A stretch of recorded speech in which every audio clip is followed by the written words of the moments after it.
Welcome to the Hallmark Publishing audiobook sampler, brought to you by Dreamscape Media. In this bundle, you will be able to sample all new Hallmark Publishing audiobooks that includes A Cottage Wedding, October Kiss, and Sunrise Cabin. Enjoy. A Cottage Wedding, written by Lee Duncan and narrated by Carissa Vacker. Chapter 1. Jason Hart tugged on the door of I Do Cakes and stepped into the bakery. A sea of voices rolled over him like a wave, drowning the merry tinkle of the bell that announced his arrival. He brushed an unseen fleck from his starched white shirt while he took a second to regroup. The noisy crowd had thrown him off stride. Even though he was right on time, owners and managers of the town's businesses already crowded the dining area. Chairs at the small tables were filled. Along the back wall, people had already laid claim to the best spots for leaning against the pink and white striped wallpaper. No matter. Unlike previous meetings that had gone on for hours, this one was just a formality. A final review of the agenda in preparation for the arrival of the executive editor for Weddings Today. He headed for the closest empty space. "Jason, here, sit by me." Mildred Morey beckoned with an age-spotted hand. "It's about time you got here," she groused, though the lines in her face softened into a smile. The owner of Forget-Me-Not Flowers removed a gargantuan purse from the chair beside her. "I've had to fight off 3 people who wanted this seat. One more and you were out of luck." "Sorry, I meant to get here earlier. I was waylaid by an anxious bride on my way out the door." Jason bent his long frame into a pretzel and squeezed in between the woman who'd taken him under her wings ages ago and Sherry Clark, the owner of the area's premier bridal salon. "Are you ready for all the chaos?" Mildred asked once he'd gotten settled. "You don't really expect it to be as bad as everyone says, do you? After all these months of preparation, I'd expect everything to go pretty smoothly."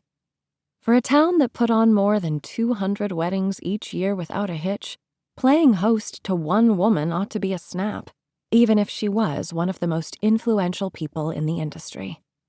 "I keep forgetting that you've never been through one of these." Jason's throat tightened with a familiar ache. He coughed dryly. During the last review, his dad had still been in charge of the captain's cottage. At 55 and otherwise healthy, David Thaddeus Hart had complained of indigestion in the weeks leading up to the editor's visit. The diagnosis, pancreatic cancer, had been handed down at a doctor's appointment shortly after Hart's Landing had once again been named America's top wedding destination. Over the course of the last 2 years, Jason had learned a lot about running one of the country's busiest wedding venues, but every once in a while, something came up that he'd never handled, like the magazine's biannual competition. "We all miss your dad." Mildred played with an earring that dangled among her silvery curls and cleared her throat. "He was a good man," added Sherry.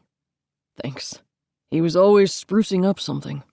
I bet he'd have enjoyed all the changes we made this spring." Jason glanced out the bakery's front window. With the magazine's evaluation looming, practically every storefront in town had been treated to a facelift. But the heart of Hart's Landing was, as always, the captain's cottage. Jason's mouth tugged to the side in a wry grin. Cottage was hardly the word for a house the size of the one his great-great-great-grandfather and the town's founder, Captain Thaddeus Hart, had built.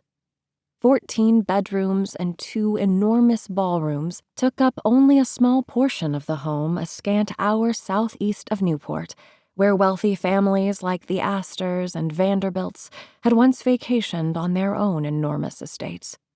Many of those mansions had fallen into disrepair, but the captain's cottage looked better than it ever had.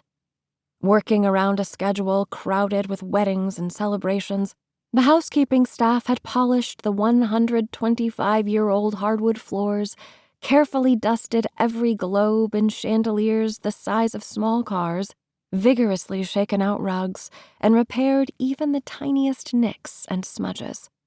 Outside, white masonry walls gleamed in stark contrast to black shutters and trim. The season's roses had been trellised along the veranda, and every plant on the acres surrounding his family's ancestral home had been carefully manicured. Mildred nudged his shoulder.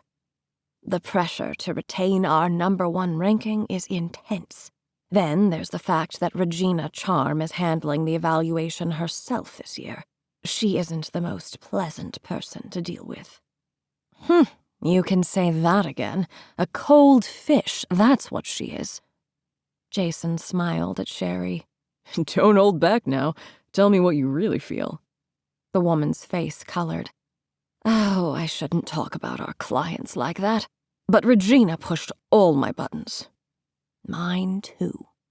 Mildred's voice dropped to a whisper. She has that whole New York vibe working for her. Aloof, snooty. Nothing was good enough for her when she was planning to get married here. And once her dreams of having a Heart's Landing wedding hit a snag... When did that happen? And why was he just hearing about it now? Jason threaded his fingers through hair that brushed his collar. It sounded like Regina Charm was a real piece of work. No wonder everyone in town was on edge. A year ago this spring. Remember the leak at your place? How could he forget? He'd taken a rare weekend away from his responsibilities at the captain's cottage last April. While he was in Boston, a bad storm had taken out one of the estate's massive oaks. To make matters worse, the uprooted tree had broken a pipe. Water had backed up into the blue room, causing severe damage. Among the many phone calls he'd swapped with Alicia, the venue's event coordinator, he seemed to recall a vague reference to a bride who'd been less than pleased that her ceremony had been shifted to the larger, more beautiful green room. But by the time he'd arrived back in town, Alicia had worked everything out. Or at least he'd thought she had. You're saying that was Regina's wedding? It would have been. She and her fiancé called the whole thing off. Mildred sighed heavily.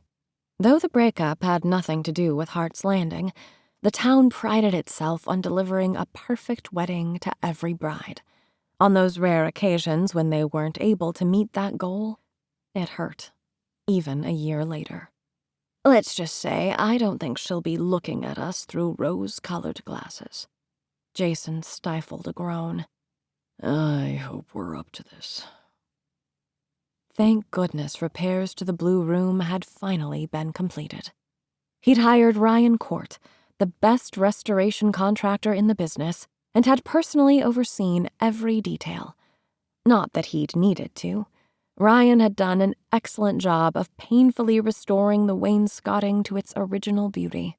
Refurbished with new drapes and paint, the second-largest ballroom had once again become a popular spot with the brides who chose the cottage for their ceremonies and receptions. "You'll do fine," Mildred patted his hand. "I'm sure you dealt with your fair share of CEOs and celebrities in Boston." She had a point. He'd started out as the booking agent for a small comedy club and moved up to manager of one of the area's largest convention centers. Over a span of 10 years, he'd worked with the most popular bands and artists on the music scene. But all of that paled in comparison to the importance of the next 10 days. Placing second or third in the Weddings Today competition was not an option. Maintaining their spot as the first choice for brides from one end of the country to the other was critical to the success of every business in town. At the front of the room, Mayor Greg Thomas rapped firmly on the hostess stand. The low buzz of conversation died down. If I can have everyone's attention. Greg hitched a pair of khakis higher on his round belly. We'll run through the agenda, item by item, and get this over with. I know you all want to get home to your families, and I don't want to keep you a minute longer than necessary. Let's dive right in, shall we? He glanced at the notes he'd spread across the makeshift podium. Regina Charm is due to arrive at 3 p.m. on Friday afternoon. She'll go straight to the captain's cottage. Jason, why don't you take it from there?" "Yes, sir." Jason unfolded his legs and stood. Around him, the familiar faces of people he'd known his entire life nodded their encouragement. Everyone in the room shared one thing in common. Their livelihoods depended on a perfect score from Weddings Today. Determined to do his part, he cleared his throat. "Much like it was done in the captain's day, the entire household will turn out to greet Ms. Charm. I'll assume Thaddeus's role, as usual, but I've asked my girlfriend, Clarissa, to fill in for Evelyn." Well, not exactly. He and his cousin Evelyn had appeared at quite a few weddings and receptions dressed as the captain and his wife, Mary. But when Clarissa had heard that the executive editor for Weddings Today would be in town, she'd begged to play a leading role. Which reminded him he needed to confirm Clarissa's travel plans. He jotted a mental note and continued. "We've set aside the Azalea suite for Ms. Charm's use while she's in town. It's the largest of our bridal apartments and has been recently updated. Once she's settled in, we'll turn her over to you, Mr. Mayor, and get ready for the meet and greet at 6 that evening. It'll be in the green room. You're all invited, of course." He took his seat as the mayor nodded. "That's good. My only concern is in the timing. Since Ms. Charm opted to drive up from New York rather than take the train, I'd be watching for her to arrive any time after noon. She's known to throw things off schedule a bit. Shows up early for interviews, that sort of thing. She likes to test people's reactions." When a murmur of agreement passed through the room, Jason nodded. So Regina Charm liked to spring surprises on her hosts, huh? Well, she wouldn't catch him napping. He'd post one of the house staff on the widow's walk bright and early Friday morning. They'd sound the alarm the moment a car turned onto the long, curving driveway that led to the captain's cottage. Greg cleared his throat. "Everyone should have Ms. Charm's agenda." From a list that included practically every business in town, the editor had selected the places she'd like to see, as well as events she wanted to attend. It was more than enough to fill a crowded schedule. "Like I told Jason, Regina is prone to surprises. If your shop isn't on her list, she still might pop in for a quick visit. Stay on your toes." One by one, the mayor called for brief reports on the plans to entertain the editor. From Something Old, Something New on Bridal Carriage Way to the bed and breakfast on Union Street, owners had arranged for tours of their businesses. Restaurants in the area had signed up to host Ms. Charm and her party at so many breakfasts, lunches, and dinners that the woman was in danger of needing an entire new wardrobe before she headed back to the city. Invitations to several weddings had been issued by brides who were eager for the opportunity to have their special day mentioned in Weddings Today. Plus, plenty of leisure activities had been planned in case the editor wanted to take advantage of the warmth of early summer. Last, but certainly not least, Regina would be the guest of honor at a special presentation of the Heart's Landing pageant. Usually performed in the fall, the play portrayed the time Captain Thaddeus had braved a hurricane in order to make port in time for his wife's birthday. "I guess that sums it up." Mayor Thomas rubbed his hands together. "I'll be on call to serve as Ms. Charm's escort and answer any questions she might have throughout her visit here. One final word.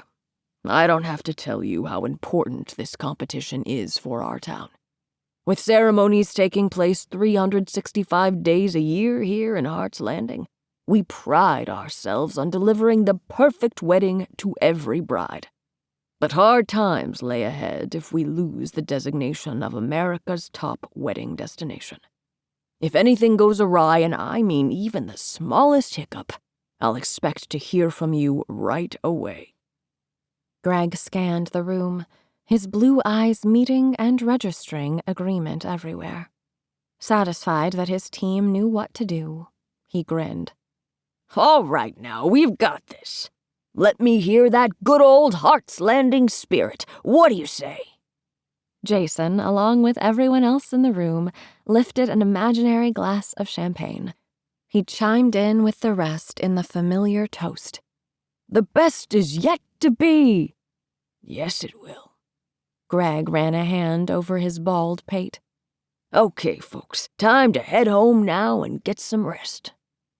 Jason couldn't agree more. If Regina Charm was half as difficult to deal with as Mildred and Sherry said she was, everyone in town would need to keep their wits about them during her visit. October Kiss, written by Kristen Etheridge and narrated by Rachel L. Jacobs. Chapter 1. Fall in Seattle never disappointed Poppy Summerall. The air around Puget Sound felt crisp and clear as it tickled the leaves of the dense foliage all around the Pacific Northwest. The leaves on the trees showed off, trumpeting their colors in a visual symphony of deep orange and burning red and shocking gold. Kids around the area had already headed back to school. The salmon in the local streams had begun to jump their way back to the waters they'd once called home. And fall festivals began to set up operations, full of apples and corn and pumpkins. Poppy considered pumpkins to be her favorite. She loved them not just because they signaled the warmth and joy of spending time with family for the upcoming holiday season. They also reminded her of the fun and silliness of Halloween, of costumes and pretend, of candy and cookies. They reminded her of a time in her childhood that wasn't tainted with the heartbreak of her parents' divorce. Halloween had always been a moment on the calendar where she could indulge her free spirit and just be. Halloween got Poppy. It knew everyone just needed a time for fun in their lives. Halloween understood that no one could be serious all the time. Poppy knew that too. Unfortunately, adulting and paying bills on time and all the other things that signaled membership in the ranks of being a grown-up didn't always respect Poppy's need to be her own person or her struggles to find her own way. Her mind wandered as she brought her yoga class to the heart of their day's practice. Why couldn't things be like Halloween and yoga? Fun, accompanied by a chance to go with the flow. Good, everybody. Full plank. Good. Belly towards your spine. And now we're going to lower down and come into what I like to call snake. Poppy touched her stomach and chest to her mat, then tucked her elbows beside her and pushed her torso upwards. No one laughed at her slithering reptile impression. Didn't anyone have fun anymore? She decided to ignore the slightly confused stares from the attendees of the yoga class dotted around the grass in front of her. There's this great yoga word for this pose, but I can't remember what it is. It kind of sounds like a sneeze. It's like asanyanata, ananana. A voice came from the front row as Poppy pulled up to one knee, then lifted her arms to the puffy white clouds above. Anjaneyasana. Anjaneyasana! Of course, that was it. Poppy couldn't believe she hadn't been able to remember it. For all her thoughts about silliness the last few minutes, forgetting that crazy yoga word took the cake. Thank you, Mrs. Clemmer. And you have to make sure you keep your knee over your ankle so you don't damage your patella, Mrs. Clemmer continued. Really, Mrs. Clemmer sounded so much better at this gig than Poppy. Poppy loved the freedom of yoga, but the instruction part, the part where you had to make sure everyone and everything was lined up right, that always felt difficult. She couldn't just be while teaching yoga. She had to be on. As she thought about it, Poppy began to realize that maybe teaching these yoga classes in the park wasn't going to be the career path for her. These students deserved someone who was committed to their instruction, someone whose strength was in deepening their practice. Poppy loved yoga, and she loved being out here teaching, but she questioned everything these days, even what she was doing right this moment. What if Poppy's biggest concern was to get some exercise outside while breathing the fresh fall air, not thinking about patellas? What would that mean for these folks? Suddenly, Poppy's mind began to whirl. Oh, she beckoned Mrs. Clemmer up to the front mat. Do you want to come up and show us?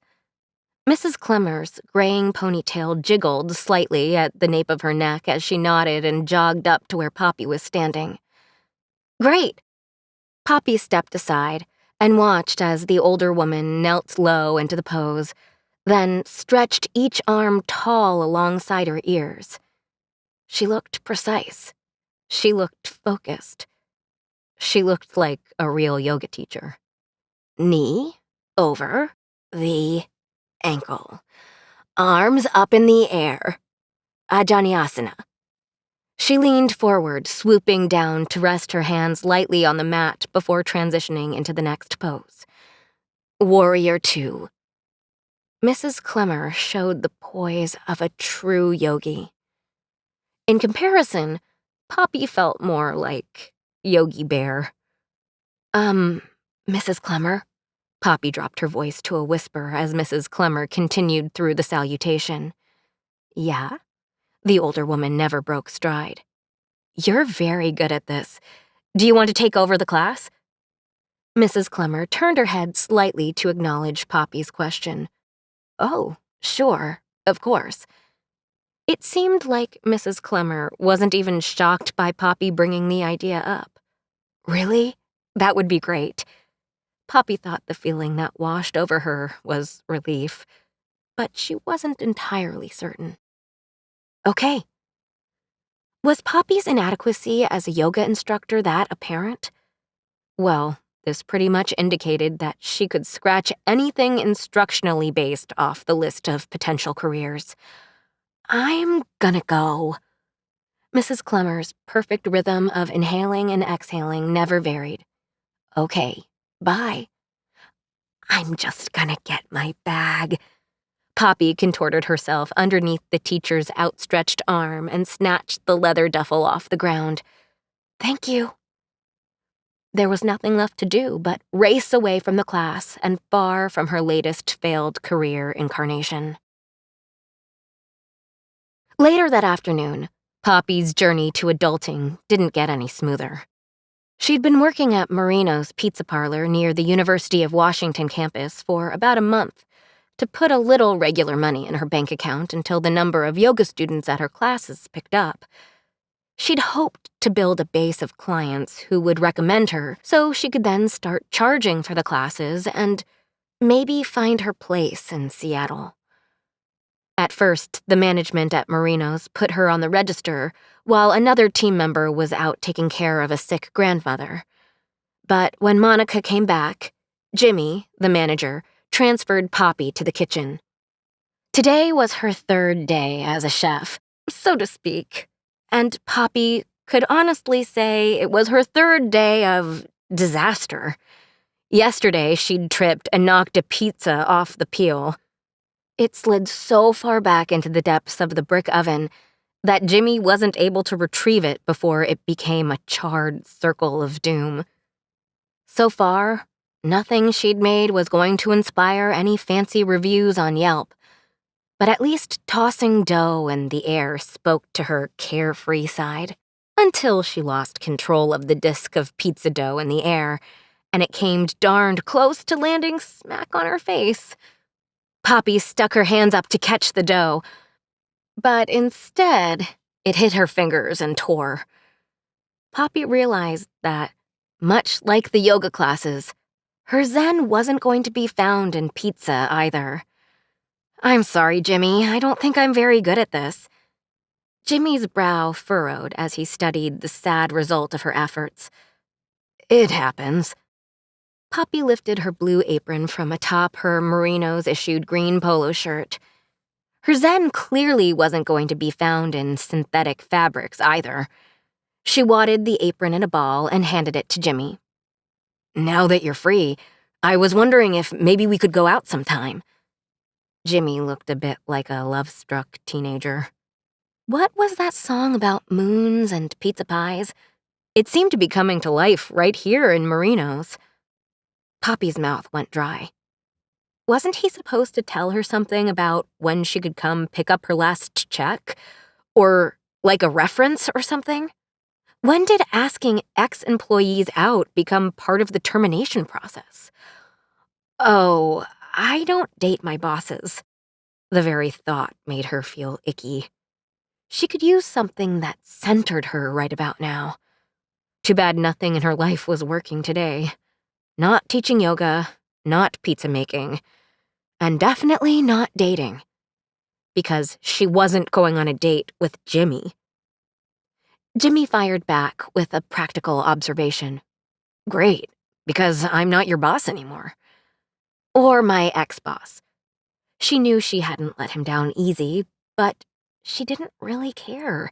She needed to get out of Marino's. She needed to take several deep breaths of the fall Seattle air.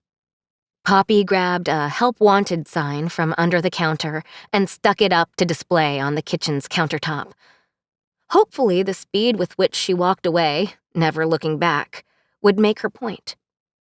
About both her skills as a pizza chef and her unavailability as a potential date.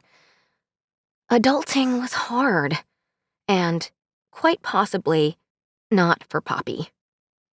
Nightfall didn't make the day any better. In a weak moment last week, Poppy had agreed to let her sister, Megan, set her up on a blind date. Megan's husband had recently been deployed for 6 months from the nearby naval station in Everett. Megan had moped around for the first few weeks, and Poppy finally caved on this blind date thing because she thought it would make her sister happy. When it came to Megan, Poppy would do just about anything. They'd been a dynamic duo for years, navigating weekends shuttled back and forth from one parent to the other. Poppy never would have made it without Megan, and she loved her sister with a fierceness that she often found hard to put into words. Which is how she found herself doing the one thing she swore she'd never do again, letting someone fix her up on a date. It wasn't that Poppy didn't believe in true love. She did. She really did. All she had to do was look at Megan and Gary to know that real, genuine love was out there. But, like so many things, every time Poppy tried it, it went wrong. Dates don't always have to end in disaster, right? Poppy gave herself a mental pep talk as she watched tonight's candidate for Happily Ever After, Mike, come up the front sidewalk. Besides, Megan knew Mike from the Navy. He had to be a good guy if he sailed out on the high seas to defend America. Poppy nodded, pleased with her own internal realization. She took a deep breath, then opened the door before Mike even knocked. She could do this. He came inside for a moment and said hi to Megan as they exchanged initial pleasantries. Poppy felt pleased to notice nothing had seemed too awkward so far. "Let me take your arm," Mike said as they walked out. He smelled good. His cologne was manly. It smelled like something a guy who had a career defending his country would wear. He looked nice, too. He had a little bit of gel in his dark hair to sculpt it back. Poppy noticed that even his clothes seemed to be ironed. He'd put in some effort for their evening out. You didn't really see that much anymore, in a world of Tinder swiping. Mike might just be a Cyrano de Bergerac. Thank you. She tucked her hand into the bend of his elbow. So far, so good. What a gentleman. So, what are we doing tonight? Mike smiled down at her as he squeezed her hand. Poppy wanted to deny that she liked the way the closeness felt, but she couldn't. She didn't want to get too far ahead of herself, but this was nice. It seemed like they were part of a team. Team date. She liked the sound of that. She'd never been much for sports, but she could find a way to get used to this kind of team. Tonight is dinner at a romantic little spot off the beaten track. The best food in the city. Poppy's heart fluttered a little, the pit-pat of butterfly wings reinforcing what the lightning-quick thought in her mind had already told her. Not only had he ironed his pants, he'd thought about where they would eat. He'd planned this. He'd been looking forward to tonight and wanted to make it special. And all the while, she'd been sulking because she'd been fixed up on another blind date. She'd assumed this would be one more dead end. Well, shame on her. Shame on her for believing the worst about Mike before she'd ever met him. Shame on her for automatically writing off this date just because every other first date in her life had gone like the comic relief scene midway through a chick flick. Tonight would be different. That sounds great. Poppy meant every word she said. Mike's plan did sound great, and it felt great to be positive and relaxed about tonight. Maybe Mike was her zen. Yeah, then tomorrow, I was thinking, breakfast in the country with my mother. She's very excited to meet you. Are you a size 2? Because if you are, her wedding dress would be a perfect fit. We've got enough time to get in a spring wedding. I think it will be too humid here in July. Poppy pulled away, like a wayward thread unraveling the closeness she'd felt between them a moment ago. How do you feel about big families? My mother loves them. That's why I'm the middle of 5 boys. I've always wanted a big family, too. 5 worked for my parents. I think it will work for me, too. What do you say? Nothing. Poppy said nothing. This wasn't zen. This was a zoo. Mike? You know what? Suddenly I'm not that hungry. Poppy stumbled over her words. She took 1 step back, then 2. But maybe we could take a rain check. As much as she'd meant what she'd said only moments before, she didn't mean a word of what she was saying now. There was as much chance of her giving Mike a rain check as there was of a drought in Seattle. Sure, yeah, absolutely. It's supposed to rain next week. Poppy disagreed. The forecast on any chance for romance with Mike was dry. High and dry. She couldn't close the door behind her quickly enough. Poppy needed space and a physical barrier between her and Mike. That whole idea she'd had earlier about listening to Megan? Wrong. How did this stuff always happen to her? Adulting. Dating. Zen. Pfft. It was all for the birds.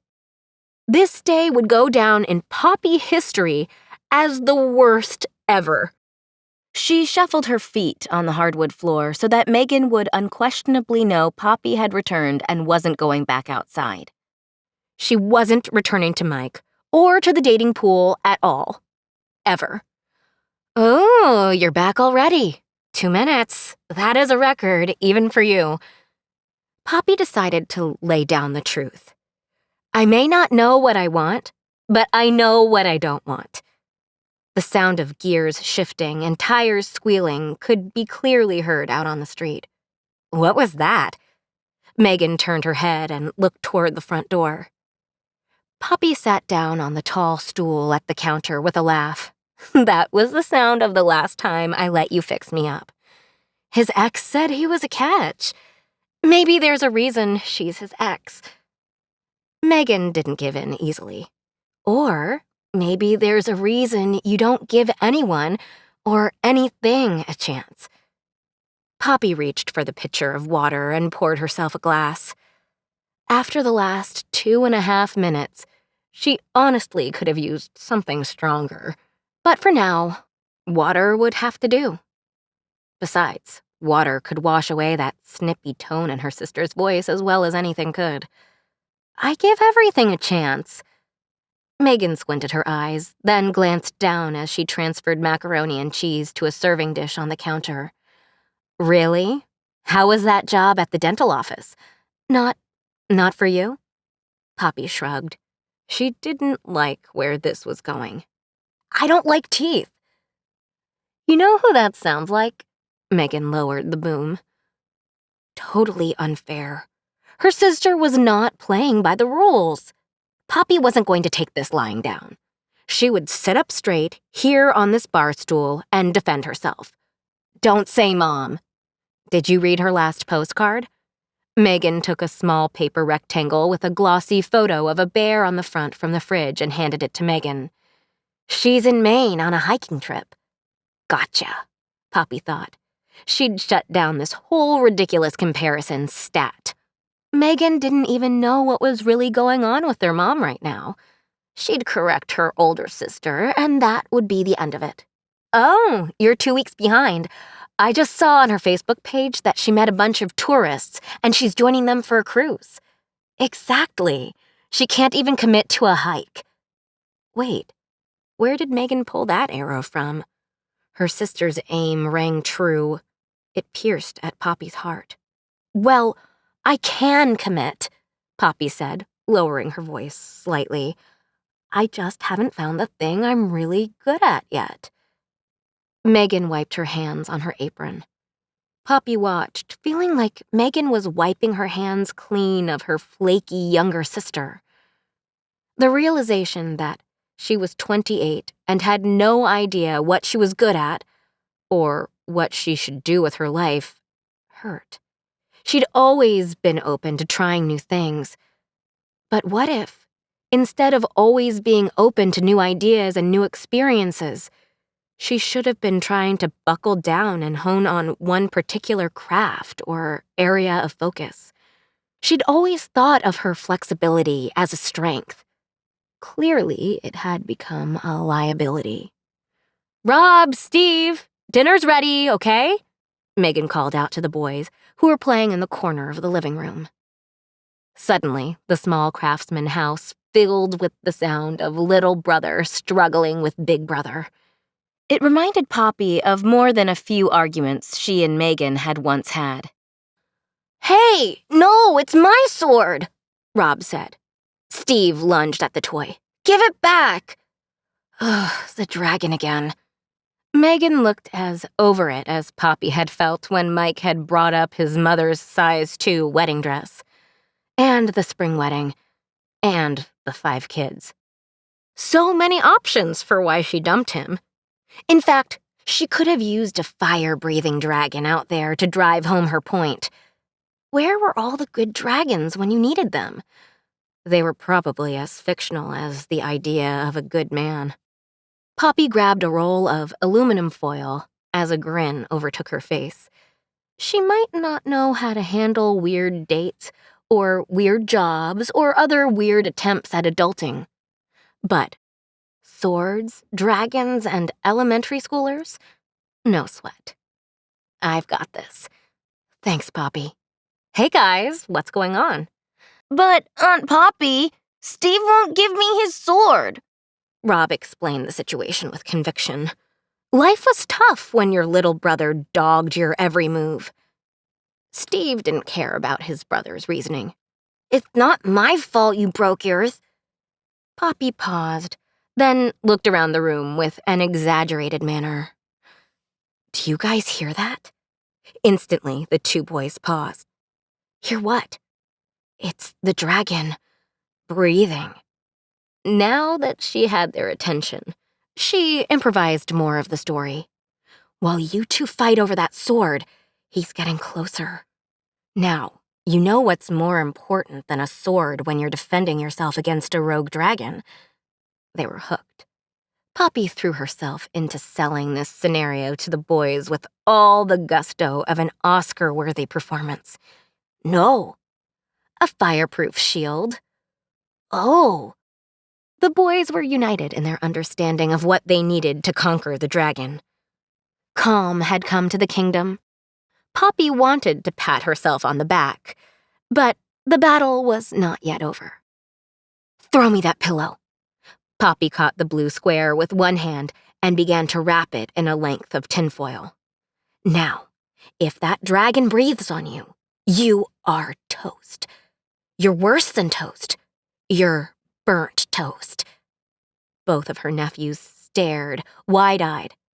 She could feel their appreciation for her story. After all of today's craziness, it was a balm for her soul. Who knew that a fire-breathing dragon would be the best part of her day? "Now go," Poppy spoke with conviction to the pint-sized knights. "Defeat the dragon, both of you." They took their orders seriously. Steve held up the new shield atop their makeshift fort. "Ha! Take that! In your face, dragon!" Rob brandished the sword. "We've got you now!" Poppy couldn't help but smile. Soon the dragon would be slain. Too bad the utter mess her life seemed to have become couldn't be handled in the same way. She'd give anything to solve her current problems with a sword and some tinfoil. She needed a knight in shining armor, but fairy tales weren't real. There was no knight riding into Seattle on a valiant steed named Adulting who was going to charge into her world and make everything work out. Megan watched the scene with a smile as Poppy walked back across the open area between the living room and the kitchen. "Well, you do know I'm not getting that pillow back now, right?" Poppy would take her victories where she found them. "A small price to pay for saving the kingdom from ruin," she pointed out with a laugh in her voice.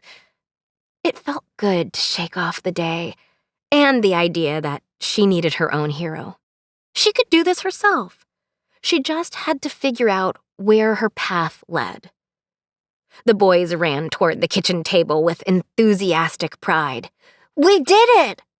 Steve high-fived his brother as they sat down. "We got him!" "Yeah!" Poppy joined in their cheers. "That's awesome!" Megan caught Poppy's eye with a knowing nod. "This." She gestured to the boys and their foil-covered weapons. "This is something you're really good at." The boys immediately focused on dinner, as though everything in the house had instantly returned back to business as usual. "This broccoli is really good, Mom," Rob said. Steve echoed him with a simple sound of appreciation. "Mm-hmm." But Poppy smiled, knowing her sister's words had changed everything.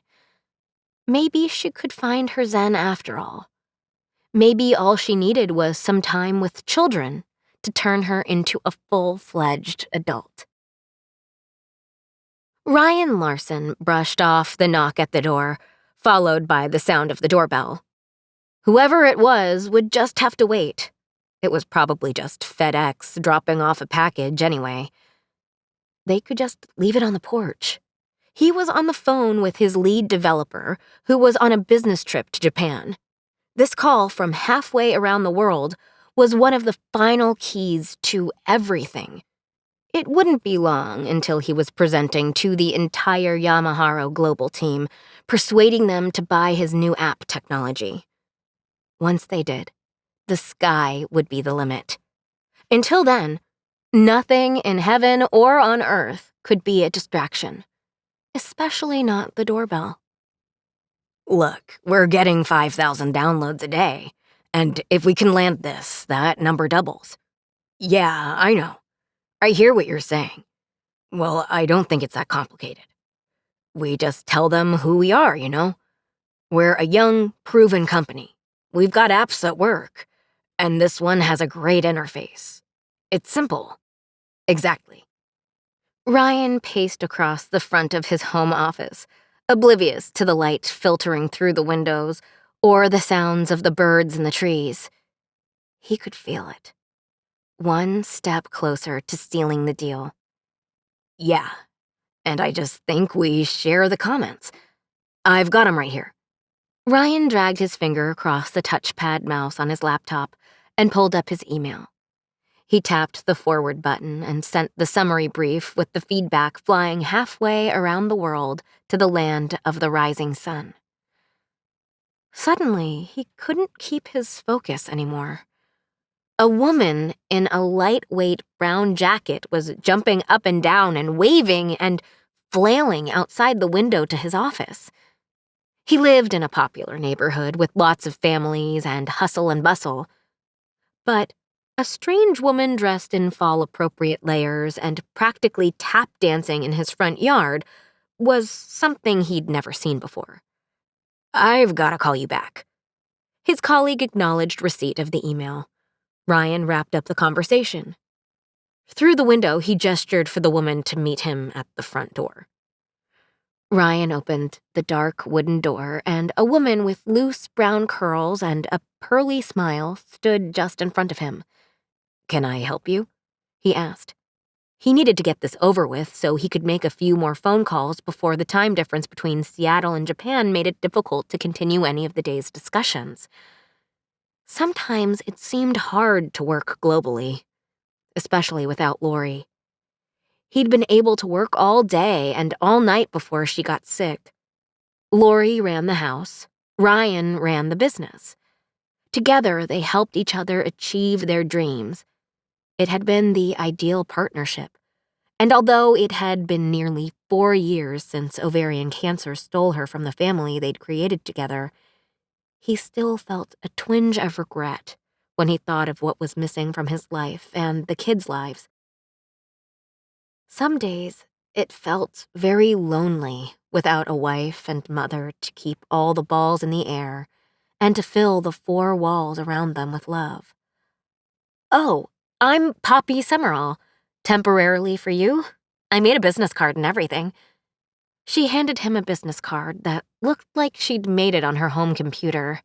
It declared the name of her business to be Temporarily for You Nanny Services. There were clouds dotting the background of the card. He'd never seen anything quite like it. But at least he now knew who the crazy dancing lady in the front yard was. He'd gotten so caught up in the call that he'd forgotten she was supposed to come by today. "Yes, you're Megan's sister." Megan had become a friend over the years. Their kids played together. Megan had brought Zoe and Zach home from school in a pinch when one nanny or another quit, or Ryan needed to work late. She dished out practical, thoughtful mom advice without making him feel like a clueless dad. Ryan trusted Megan. So when she said that her sister Poppy would be perfect to take care of the kids, Ryan believed her. "And you're Ryan Larson," Poppy said. If he'd been oblivious to everything this afternoon except conversations with techie types, he wasn't now. Poppy had an easy smile and a twinkle in her blue eyes. She looked like someone the kids could warm up to. Eventually. Poor lady probably didn't even know what she was in for. The kids had taken all of their recent nannies by surprise, and there had been a string of them lately. He took a deep breath and nodded, opening the door wide for her to enter. "Yeah, come on in." "Thank you." "Did you have any trouble finding the place?" "No, I just looked for the only house on the block without Halloween decorations." Her observation brought back more memories of Lori. Ryan had been so caught up in the presentation he needed to make in a few weeks that he'd put off everything having to do with the upcoming holiday. And now it was basically too late. Lori never would have let that happen. Lori had a way of making every holiday special. Yeah, Halloween was kind of my wife's thing." Ryan hoped the new nanny couldn't hear the regret in his voice. He didn't want to start off on the wrong foot with this one.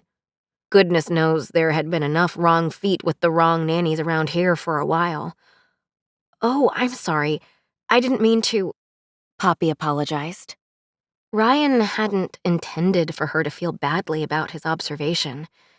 He needed to change the conversation quickly and keep this moving forward. No, it's okay. It's been almost 4 years now. Ryan needed this nanny to work out. Anyway, thank you for coming. My company is expanding one of our apps. It's crunch time." "I can crunch." Her voice squeaked up a few octaves. She reminded Ryan of a cheerleader on the sidelines of a college football game. Great. Poppy's enthusiasm set him at ease. There was just one more hurdle to clear. but it was the big one. "Well, let me introduce you." "Okay." Ryan walked to the base of the stairs and shouted upward at the kids. "Hey guys, come and meet Poppy." "Do we have to?" Zoe's skepticism echoed from the second floor. "She's your new nanny, so yes." Ryan's jaw clenched. Why was his daughter being so difficult? Zoe's stubborn streak didn't go away. "We don't want a new nanny." "Tell them I'm a mermaid," Poppy whispered, leaning close to Ryan's ear. He caught a slight whiff of her perfume. He thought it might have been patchouli, which seemed fitting for someone named Poppy. It felt ridiculous to tell their kids that their new nanny was a mythical creature. They were way too smart to believe that. But he didn't have any better options, so he went with it as the kids stepped down to the staircase. "She's a mermaid." After a pause that felt like it could be measured in years, not seconds, the kids came down the stairs. Zoe's low, dark pigtails gave a defiant bounce as she screeched to a halt at the landing. Zach just barely cleared his older sister's shoulder. He kept everything but his mop of blonde hair tucked behind it, as though Zoe was not just a sibling, but a defensive fort. "Hi!" Poppy stayed just behind Ryan as she gave a half wave. Zoe rolled her eyes. If Ryan didn't know better, he'd swear his 11-year-old fifth grader had fully morphed into the junior high years right before his eyes. "I told you she's not a real mermaid." "Ah, that's Zoe." "Hi, Zoe." The chipper sound of Poppy's voice belied any inner turmoil she might have reasonably had after the first impression Zoe just dished out. "Hello." His little teen-in-training now sounded as flat as a puddle. "And the boy hiding behind his big sister is Zach." Ryan tried to read his son's face, but it remained emotionless. Only the quirk at the far end of the left eyebrow betrayed his carefully stoic appearance. Zach leaned over to Zoe as she whispered something behind a cupped hand. In spite of the cold shoulder she had to be feeling from the kids, Poppy forged ahead with the pleasantries. "Hello, Zach. You know, I've got a big sister, too. Her kids go to your school." Without another word, the kids ran back up the stairs. Their behavior embarrassed Ryan. He knew they were just kids and that things had been awkward for so long. First, they'd lost their mother. And ever since, there'd been a constant stream of nannies. Poppy was just another face in a long line of temporary help brought in to manage the chaos. But Poppy didn't know that. And he feared that the bright woman with the eager grin and shoulder-length curls would start to plot how soon she could make an exit. And when she did, that would upend everything. With the Yamaharo Global presentation coming up, he didn't have time to find another nanny. He barely had time to make the introductions for this one. Maybe if he laughed off their sullen reactions, she'd laugh them off too. "Ha ha, sorry, they'll warm right up to you." "That's okay. They must have really liked their last nanny." "Oh, that's a long story. Bless her for thinking it was that simple." Fortunately, Ryan's phone rang before he had a chance to dig that hole and dive face first into it.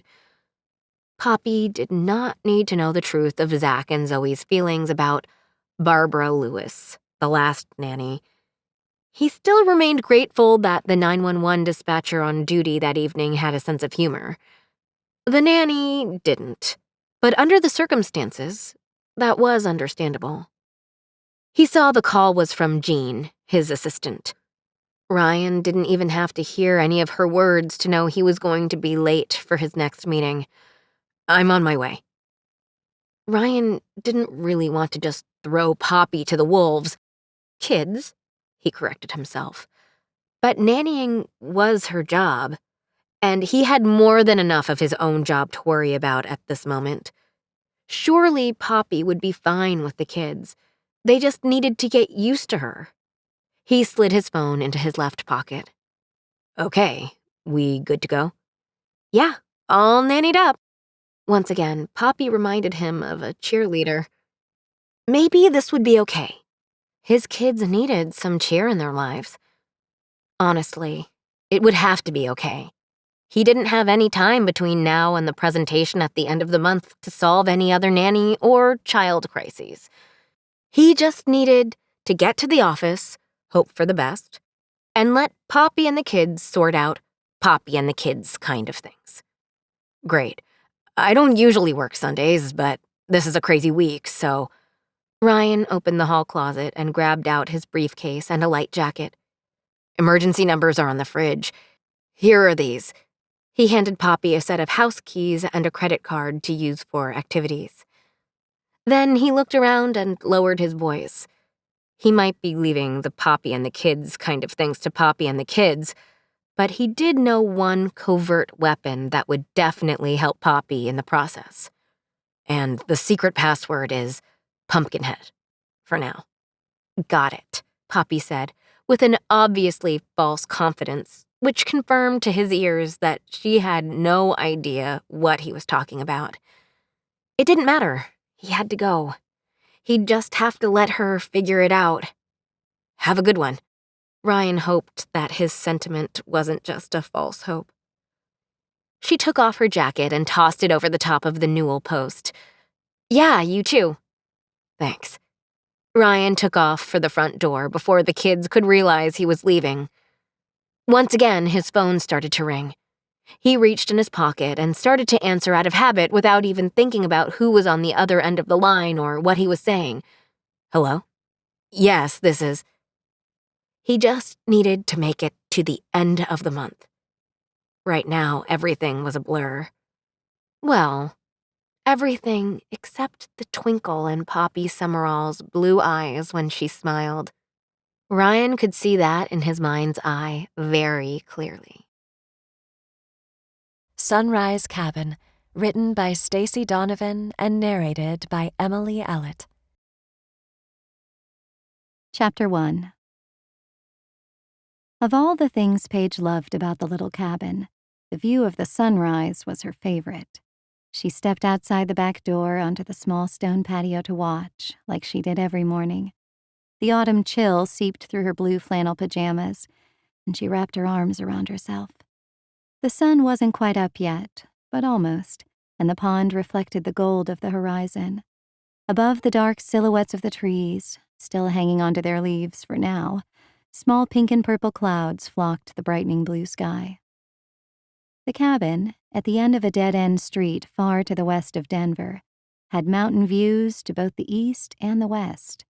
It was a 40-minute drive, sometimes more, to the downtown elementary school where Paige taught, but in the morning quiet, she felt like she was a million miles away. She took in a deep breath, let it out, and began her usual morning ritual.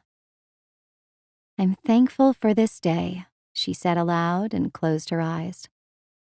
I'm thankful for my mom and dad. They were usually right at the top of her list. I'm thankful for my job and for the kids. She gave a wry smile. A couple of the children in her first grade class gave her some trouble, but she'd been teaching long enough now to expect that. And for my health. And for this beautiful world and this beautiful season. She'd always loved fall. I'm thankful my car is fixed. Her yellow VW Bug had several years and a lot of miles on it, and she'd just gotten it back from the shop. She hadn't planned on that expense, but at least it was running fine again. I'm thankful for my creative inspiration, and I'm thankful for this wonderful home. Sometimes she expressed gratitude for good things that hadn't happened yet, but she thought, or at least hoped, would come into her life. She'd read in a book once that having faith like that would actually lead to good things happening. So she added, I'm thankful someone is about to publish my children's stories. She tried to believe this. After 11 rejections, it wasn't easy, but staying positive had worked for her before. A couple of years ago, she'd been living in an awful apartment, and she'd envisioned having a cute little house of her own. At the time, she'd expected that such a thing could only happen far in the future. And then, almost immediately, she'd found this 2-bedroom cabin for rent at a price she could actually afford. Her parents had believed it was an answered prayer. She didn't even care about the scuffed brown linoleum floor in the kitchen, the rust stains in the bathroom sink, the few missing tiles above the bathtub, or even the draftiness in winter. She couldn't have afforded it otherwise. "I'm thankful for this day," she concluded. Yes, she'd already said it once, but it was worth repeating. It was Monday, her favorite. She looked at her watch. The cupcakes in the oven needed to bake 15 more minutes, so she might as well at least make a start on her gardening project.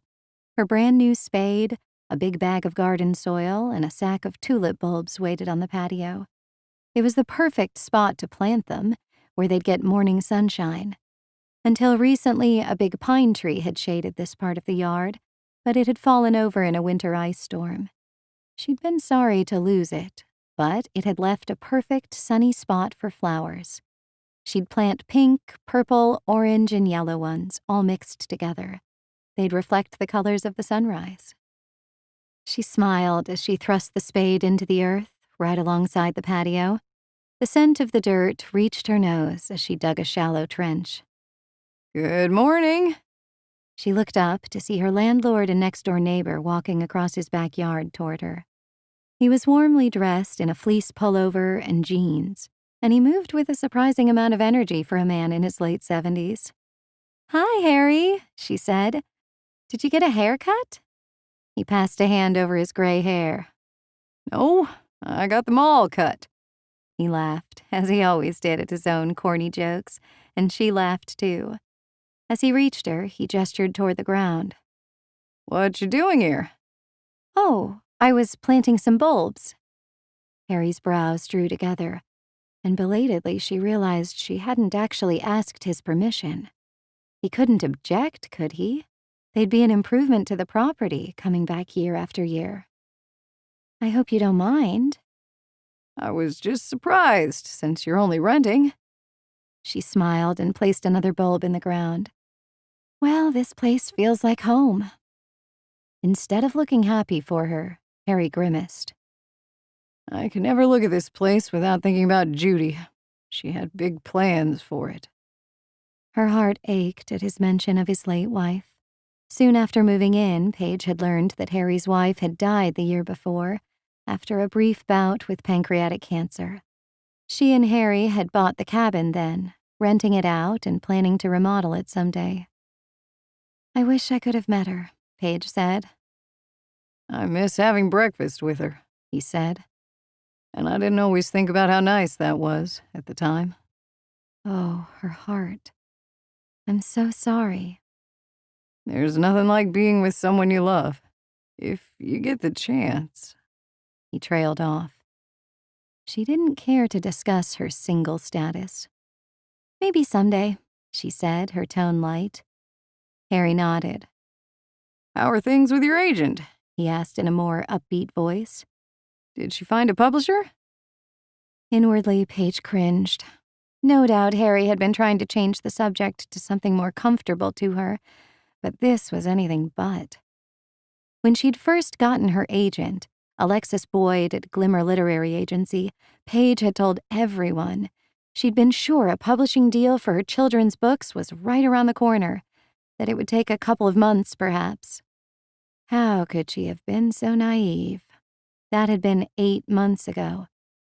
Since then, she'd received several emails from Alexis, telling her about publishers who'd passed on her work. Alexis had gotten her to revise the stories based on some of the feedback, but that hadn't made a difference. It had been quite a while since Alexis had even emailed. Pasting a smile on her face, Paige gave the same answer as before. "Maybe someday." Harry cleared his throat. Well, I actually came over here to talk to you about something. He looked down at his shoes. You know your lease is up next month. Right. Paige had signed 2 one-year leases with him, both for the same monthly rent. Maybe he wanted to raise it. It would pinch a little, but she couldn't complain. The truth is, I'm going to be selling the cabin. What? Paige's whole body went cold, as though the life had drained out of it. My cabin. Her sweet little haven. She'd even started writing a story about it. Harry managed to look Paige in the eye. I'm required to give you 30 days' notice to move out, but once it's sold, I'll give you 45 days. That was more than fair, she knew, but she felt betrayed. My daughter thinks I should move down to Albuquerque and be closer to them, He said. I've been dragging my feet. I've got a lot of memories around here, but a friend of mine asked about buying my house, and I decided it was time.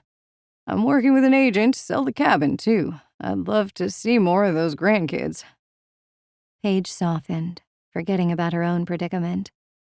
And I'm sure they'd love having you around. Harry was probably about the nicest grandpa on earth. She was glad he'd be close to his family. He belonged there.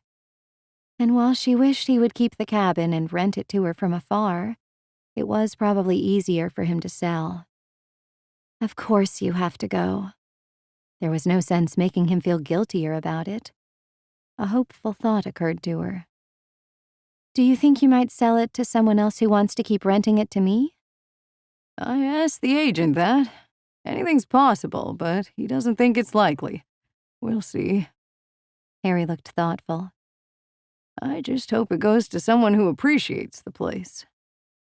A screeching noise from inside the cabin gave her a jolt. The smoke alarm. The cupcakes! Oh my gosh! She turned and sprinted into the house. The scent of burning cake filled her nostrils. She snatched a pot holder, yanked the oven door open, and winced at the smoke pouring out of it. The cupcakes in the baking tin she pulled out looked like smoldering chunks of charcoal. As the smoke alarm continued to blare, she flung open the kitchen window and met Harry's appalled gaze. This was bad. She'd ruined the birthday treats, and she was probably going to make him worry that she'd burn the little cabin down through sheer absent-mindedness. She shut off the oven and jogged back outside. "At least we know the alarm works, huh?" she asked. It could shut up any time now. "I'm sorry, it won't happen again." Harry gave her a sympathetic smile. Well, you were distracted. The alarm stopped blaring at last. Paige glanced down at the incomplete planting project. "I'll have to finish this later." Or would she? She wouldn't be able to see them bloom. The realization gave her a fresh stab of sorrow. "I need to buy treats for one of my students." After such a shock, she could use a treat herself. She could get cupcakes at the cafe and bakery a couple of blocks away from Jefferson Elementary. If she got there early enough, she'd have time to get a pumpkin spice latte. It had been forever since she'd stopped in at that place, and one needed to take advantage of pumpkin spice latte season when it came around. And she'd do a little more writing on her story about the princess and the cabin. Why not? In at least one way, the place would be hers forever. She tried to take comfort in the thought. After she said goodbye to Harry and went back inside, she took a moment to look around her. Although the bathroom and the 2 bedrooms had white walls, here in the kitchen and in the living room, the original log walls surrounded her, uneven, filled in with stripes of white mortar. The plank floors, although rough in places, nonetheless glowed. They were the exact color of Darjeeling tea, sweetened with a bit of the red clover honey Paige had bought from the Union Station Farmers Market, though the jar was almost empty now, just a few sweet drops remaining. The small rooms had always given Paige the feeling that she was safely tucked away with her dreams. Gradually, over the course of the past 2 years, she'd added her own handmade touches, along with thrift shop treasures, a chartreuse lamp, a cuckoo clock, several vintage teacups and saucers, and a rack on the wall to display them. Looking around, Paige noticed for the first time that the ceiling above the fireplace was smudgy from the smoke. The chimney didn't draw perfectly. Would this deter prospective buyers? Probably not. She had to get going. In the bedroom, she changed out of the yoga pants and sweatshirt she'd slept in and into her work clothes. Since she'd learned to sew, she'd created some dresses and skirts in bright, whimsical prints that amused her students: cats, snowflakes, dinosaurs, stars. She chose the one she'd just finished. After putting on a little makeup and grabbing her jacket and purse, she checked the time. She wouldn't have a ton of time to linger at the cafe, but if she didn't hit any bad traffic, she could at least stay for 15 minutes or so. I am not going to let this ruin my day, she promised herself. Who knew? Maybe the sale of the cabin would be a blessing in disguise. She was a huge believer in those. Although, it would be one heck of a disguise. After she'd moved in, she'd felt so happy, and she'd started writing more. She loved the place with her heart and soul. Wait a minute.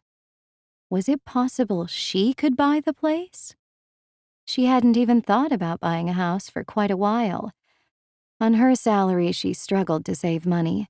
Expenses always popped up, and she spent a not inconsiderable amount on extra supplies for her classroom. Once she'd moved into the cabin, she'd more or less planned to rent it forever, or at least as long as she could. But she suddenly recalled one of the teachers at school talking about buying a home. According to him, a first-time buyer didn't need to put much down. Maybe she could actually afford to make it hers. Who knew? Maybe it was meant to be. It was impossible. But what if it wasn't? We hope you have enjoyed listening to these Hallmark audiobook samples. To view the entire Hallmark Publishing collection, please visit dreamscapepublishing.com.